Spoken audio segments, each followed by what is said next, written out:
What is one memory that never fails to make you smile every time you think about it?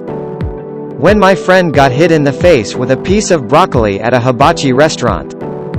Not to shit on everyone's beautiful stories on this thread, but there's something really hilarious about this slapstick moment.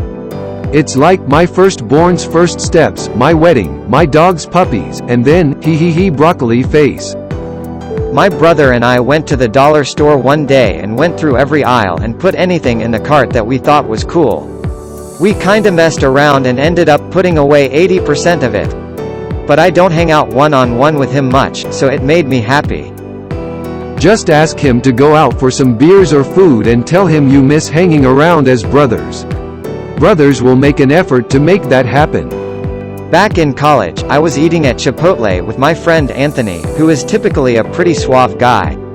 As we were talking, he was alternating between taking sips of his beer and dumping Tabasco on his burrito before taking a bite.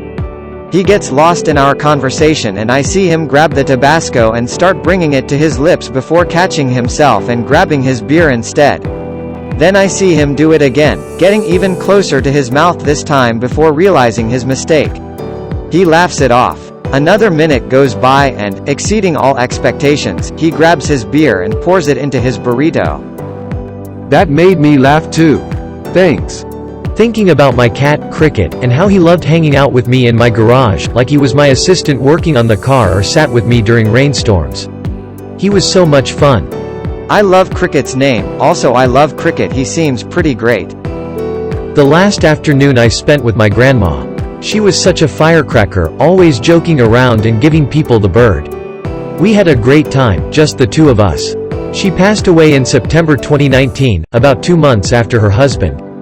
I miss them both, but thinking about that last afternoon with her always makes me smile.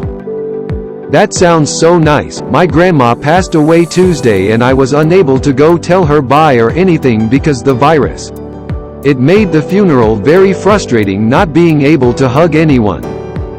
Pretty sure it was a dream or something I imagined. I remember walking down a dirt road with heavy swamp vegetation, reeds mostly, growing on both sides and dense tree branches hanging over the road around 10 a.m. in the end of June with patches of sunshine barely making it to the dirt below. I was a kid and was walking with a friend. It's where I go when I need to calm down. If I remember it. For some reason, this one made me feel the most content. I love those abstract, barely real memories. I did arts and crafts, storytime, etc. as a volunteer at the Children's Hospital. Definitely when my favorite kid found a bone marrow donor. They have a large golden bell at the front of the ward that kids ring when they finish chemotherapy.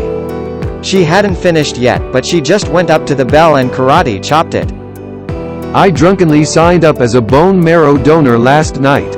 I secretly really hope it works out and I actually help someone. The first that I know of, and last time my dad told me he loves me. He suppresses his emotions with brute force, so I highly doubt I'll hear it again. Yeah, I always remember the 3 times in my life that my dad hugged me and the only time he said I love you. He isn't a dick at all. Just like that.